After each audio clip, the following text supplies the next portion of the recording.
Hello दोस्तों। आज हम लोग क्लास 8 का मॉडल सेट साइंस का क्वेश्चन करेंगे, क्योंकि मॉडल सेट से बहुत सारे क्वेश्चन पूछे जाते हैं। इसलिए दोस्तों मॉडल सेट को हम लोग आज देखेंगे। चलिए स्टार्ट करते हैं। इसमें जो टोटल 50 क्वेश्चन पूछे जाएंगे दोस्तों। ठीक, आगे स्टार्ट करते हैं वीडियो में। पहला जो क्वेश्चन है दोस्तों, कोशिकाओं का वह समूह जिसकी रचना, उद्गम तथा कार्य समान हो उसे कहते हैं। तो उसे जो कहा जाता है दोस्तों, उत्तक कहा जाता है। क्या कहा जाता है दोस्तों? उत्तक। अगला क्वेश्चन है कि एक कोशिकीय जीव कौन सा है? इसका सही आंसर हो जाएगा दोस्तों अमीबा। कौन सा हो जाएगा? अमीबा। अगला क्वेश्चन है दोस्तों, सजीव के शरीर की संरचनात्मक एवं क्रियात्मक इकाई क्या है? इसका जो सही आंसर हो जाएगा दोस्तों कोशिका। क्या हो जाएगा? कोशिका। अब हम लोग अगला क्वेश्चन की तरफ बढ़ते हैं। निम्न में से अधातु कौन सी है? इसका सही जो आंसर हो जाएगा दोस्तों, इनमें सभी। सल्फर भी है, कार्बन भी है, ऑक्सीजन भी है। अधातु पूछ रहा है दोस्तों, तो अधातु में सभी आ जाएगा। सल्फर भी आ जाएगा, कार्बन भी आ जाएगा, ऑक्सीजन भी आ जाएगा। तो इसका सही आंसर हो जाएगा ऑप्शन नंबर डी, इनमें से सभी।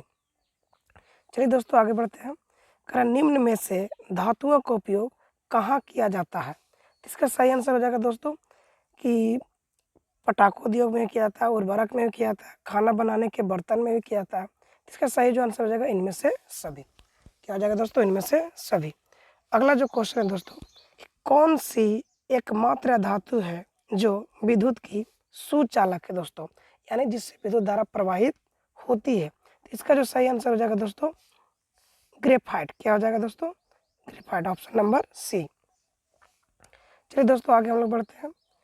7 नंबर क्वेश्चन कर रहा है, सजीवों की वृद्धि को रोकने के लिए किसका उपयोग किया जाता है? सजीवों की वृद्धि को रोकने के लिए किसका उपयोग किया जाता है? इसका जो सही आंसर हो जाएगा दोस्तों इनमें से सभी, ऑप्शन नंबर डी। नमक का भी उपयोग किया जाता है दोस्तों, खाद्य तेल का भी, चीनी का भी। इसका सही आंसर क्या आ जाएगा? इनमें से सभी, ऑप्शन नंबर डी। अगला 8 नंबर क्वेश्चन कर रहा है दोस्तों कि लेग्यूम पौधों की जड़ों में कौन सा जीवाणु उपस्थित होता है? तो इसका जो सही आंसर हो जाएगा दोस्तों राइजोबियम। क्या हो जाएगा? राइजोबियम। अब हम लोग दोस्तों आगे बढ़ते हैं अगला क्वेश्चन की तरफ। 9 नंबर क्वेश्चन में बोल रहे हैं दोस्तों कि भिंडी की पित्त किस सूक्ष्म जीव से होता है? भिंडी की पित्त किस सूक्ष्म जीव से होता है? इसका सही आंसर हो जाएगा दोस्तों ऑप्शन नंबर डी, विषाणु। क्या हो जाएगा? विषाणु, ऑप्शन नंबर डी। अगला क्वेश्चन 10 नंबर क्वेश्चन का है दोस्तों कि विद्युत द्वारा किस पदार्थ पर किसी वांछित धातु को निक्षेपित करने की प्रक्रिया क्या कहलाती है? इसका सही जो आंसर है दोस्तों विद्युत लेपन। क्या हो जाएगा? ऑप्शन नंबर सी, विद्युत लेपन। 11 नंबर क्वेश्चन कह रहा है दोस्तों कि कौन सा घोल विद्युत का कुचालक होता है? कौन सा घोल विद्युत का कुचालक होता है? इसका सही आंसर हो जाएगा दोस्तों कि आसुत जल। क्या हो जाएगा दोस्तों? आसुत जल, option number D.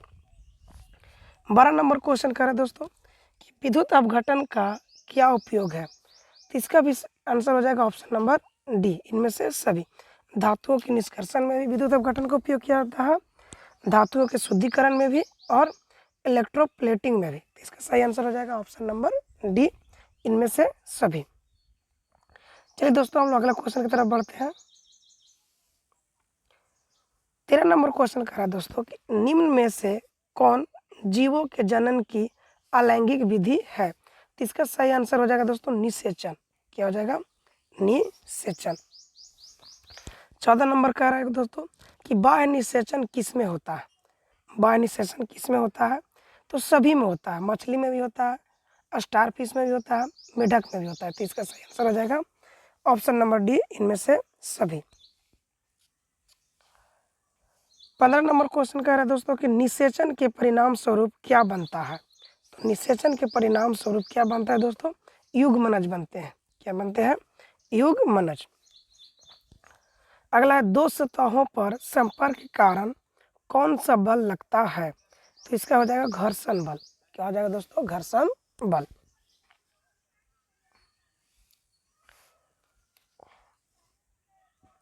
17 number question कह रहा है दोस्तों कि एकांक क्षेत्र पर कार्यरत बल को क्या कहते हैं? एकांक क्षेत्र क्षेत्र पर कार्यरत बल को क्या कहते हैं? तो इसका सही आंसर हो जाएगा दोस्तों दाब कहते हैं। क्या कहते हैं? दाब। अगला है 18 नंबर, निम्नलिखित बलों में कौन सा संपर्कित बल है? निम्नलिखित बलों में कौन सा संपर्कित बल है? संपर्कित बल के मतलब दोस्तों कि संपर्क होता है उसके बाद बल लगता है। तो इसका हो जाएगा ऑप्शन नंबर ए पेशीय बल। 19 नंबर क्वेश्चन कर रहे हैं दोस्तों कि सूर्य नाभिकीय अभिक्रियाओं द्वारा क्या उत्पन्न करता है? तो इसका हो जाएगा उष्मा भी करता है और प्रकाश भी, यानी ऑप्शन नंबर सी दोनों हो जाएगा। अगला है 20 नंबर क्वेश्चन, कौन जीवाश्म ईंधन नहीं है? कौन जीवाश्म ईंधन नहीं है? तो इसका सही आंसर हो जाएगा दोस्तों प्राकृतिक गैस, ऑप्शन नंबर सी। 21 में दोस्तों क्वेश्चन कह रहा है किसी पदार्थ के दहन के लिए क्या आवश्यक है? तो इसका सही आंसर हो जाएगा ऑप्शन डी, दहनशील पदार्थ भी होना चाहिए दोस्तों, ज्वलन ताप भी होना चाहिए, ऑक्सीजन भी होना चाहिए। तो यानी इसका ऑप्शन नंबर डी हो जाएगा, इनमें से सभी। चलिए दोस्तों अगला क्वेश्चन हम लोग देखते हैं। 22 नंबर क्वेश्चन कह रहा है दोस्तों कि जीवन काल की वह अवधि जब शरीर में ऐसे परिवर्तन होते हैं जिनके परिणाम स्वरूप जनन परिपक्वता आती है। तो इसका सही जो आंसर हो जाएगा दोस्तों किशोरावस्था। क्या हो जाएगा? किशोरावस्था। देखिए दोस्तों 23 नंबर जो क्वेश्चन कह रहा है क्रोध कोमा चिंता कोमा उत्तेजना की अवस्था में कौन सा हार्मोन उत्तरदायी है? इसका सही आंसर हो जाएगा दोस्तों इड्रीलिन, option number B, option number B. 24 number question क्या कह रहा है दोस्तों, चलो आगे बढ़ते हैं। बच्चों के लिंग निर्धारण के लिए कौन उत्तरदायी है? बच्चों के लिंग निर्धारण के लिए कौन उत्तरदायी है? तो इसका सही आंसर हो जाएगा पिता, ऑप्शन नंबर बी।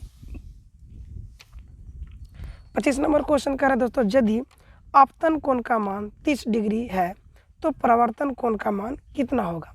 तो इसका हो जाएगा, देखो हम लोग आपतन कोण परावर्तन कोण के बराबर होता है, नियम है प्रकाश परिवर्तन के नियम, उसमें आपतन कोण क्या होता है दोस्तों?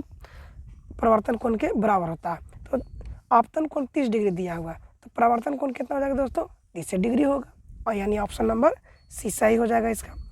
26 क्वेश्चन कह रहा है समतल दर्पण से बना प्रतिबिंब होता है, तो इसका सही आंसर हो जाएगा आभासी, ऑप्शन नंबर ए।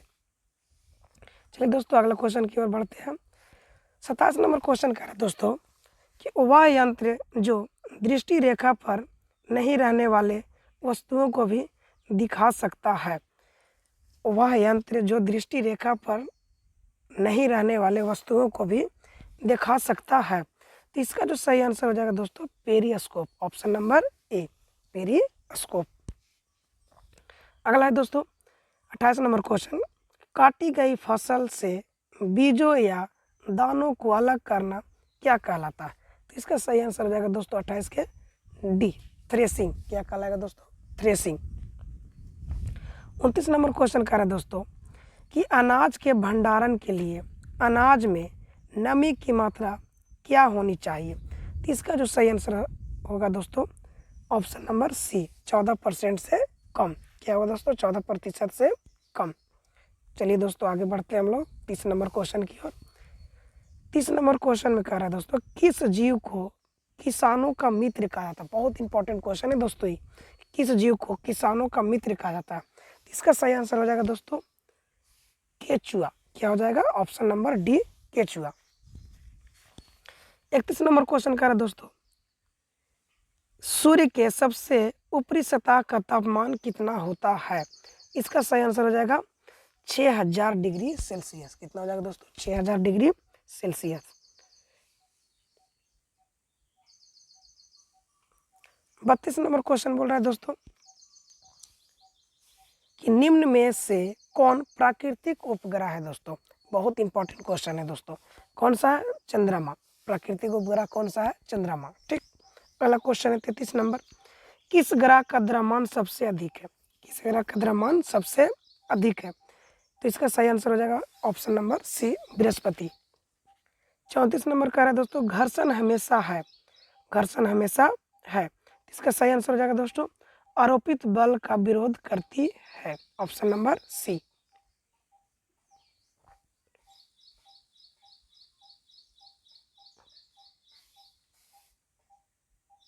एक मिनट दोस्तों, घर्षण हमेशा है, इसका सही आंसर हो जाएगा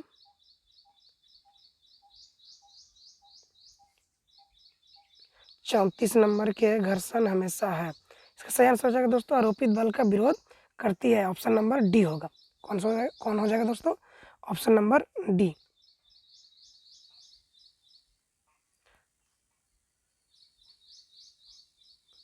पैंतीस नंबर क्वेश्चन है दोस्तों।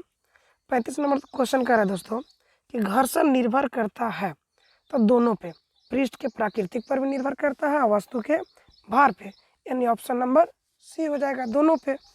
अगला 36 नंबर क्वेश्चन कि घर्षण बढ़ने का तरीका निम्न में कौन है, घर्षण बढ़ने का तरीका निम्न में कौन है। इसका सही आंसर हो जाएगा दोस्तों ऑप्शन नंबर सी, सतह रुखड़ा कर। सतह रुखड़ा कर क्या होता है, इससे घर्षण बढ़ जाती है। चलिए दोस्तों अगला क्वेश्चन है 37 नंबर। इसमें कह रहा है दोस्तों इनमें से कौन संश्लेषित रेशा है, तो इसका सही आंसर हो जाएगा दोस्तों option number A, option number A nylon हो जाएगा। 38 नंबर है निम्न में कौन 4R में नहीं है, तो 4R में कौन नहीं है दोस्तों, रिमूव, रिड्यूस भी है, रियूज भी है, रिसाइकल भी है। देखिए दोस्तों इसमें क्या किया, ऑप्शन अंग्रेजी में डाल दिया, तो कभी कभी ऑप्शन अंग्रेजी में भी डाल देता है, इसलिए ध्यान देना, ठीक। इसका ऑप्शन नंबर क्या हो जाएगा, ऑप्शन नंबर डी रिमूव। 39 है दोस्तों कह रहा है इनमें से कौन पिघल जाती है परंतु जलती नहीं है, तो इसका सही आंसर हो जाएगा दोस्तों नायलॉन। नायलॉन क्या होती है, पिघल जाती है लेकिन जलती नहीं है। चलिए दोस्तों अगला क्वेश्चन की ओर बढ़ते हैं हम लोग 40 की ओर। 40 में कह रहा है दोस्तों आवृत्ति का मात्रा क्या है, आवृत्ति का मात्रा दोस्तों हर्ट्ज है, ऑप्शन नंबर ए, कौन सा है, हर्ट्ज।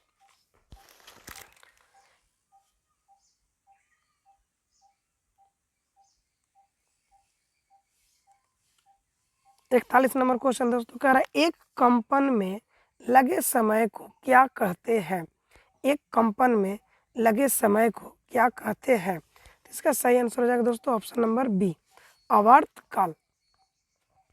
42 क्वेश्चन है ध्वनि संचरित हो सकती है, तो इसका सही आंसर हो जाएगा तीनों, ठोस, द्रव और गैस, तीनों में होगा, यानी ऑप्शन नंबर डी सही है।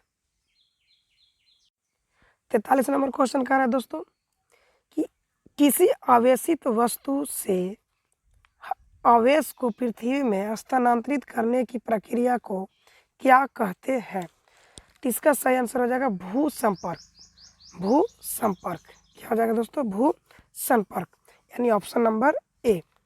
44 क्वेश्चन कह रहा है दोस्तों भूकंप की शक्ति के परिणाम को कैसे मापा जाता है, तो इसका सही आंसर हो जाएगा सिस्मोग्राफ, इसे मापा जाता है दोस्तों seismograph, option number A.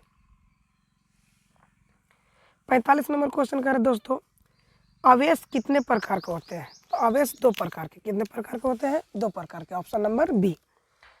46 number question है दोस्तों कि वायुमंडल में निलंबित सूक्ष्म ठोस या तरल कण के बादल को क्या कहते हैं, वायुमंडल में निलंबित सूक्ष्म ठोस या तरल कण के बादल को क्या कहते हैं, इसका सही आंसर हो जाएगा दोस्तों aerosol, option number B.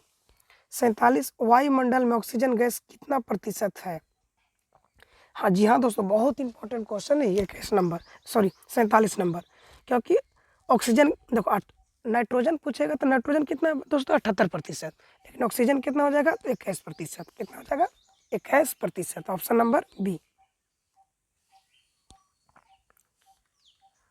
48 number question की ओर बढ़ते हैं दोस्तों, कह रहा है वनोन्मूलन का अस्थायी हल क्या है, वनोन्मूलन का अस्थायी हल क्या है, तो इसका सही आंसर हो जाएगा दोस्तों ऑप्शन नंबर सी, पुनर्रोपण, क्या हो जाएगा पुनर्रोपण। अगला दोस्तों 49 नंबर जो क्वेश्चन है बहुत इंपॉर्टेंट है, बहुत बार एग्जाम में पूछा भी गया है, कह रहा काला सोना किसे कहा जाता है, काला सोना किसे कहा जाता है, तो पेट्रोलियम को, किसे कहा जाता है दोस्तों, पेट्रोलियम को, काला सोना किसे कहा जाता है, पेट्रोलियम को। अब हम लोग लास्ट क्वेश्चन की ओर दोस्तों बढ़ते हैं 50 नंबर। लास्ट जो क्वेश्चन है कौन कह रहा है कि कौन सा प्राकृतिक संसाधन नहीं है, प्राकृतिक संसाधन नहीं है, तो इसका जो सही आंसर हो जाएगा दोस्तों ऑप्शन नंबर डी, कपड़ा। कपड़ा क्या है, प्राकृतिक संसाधन नहीं है।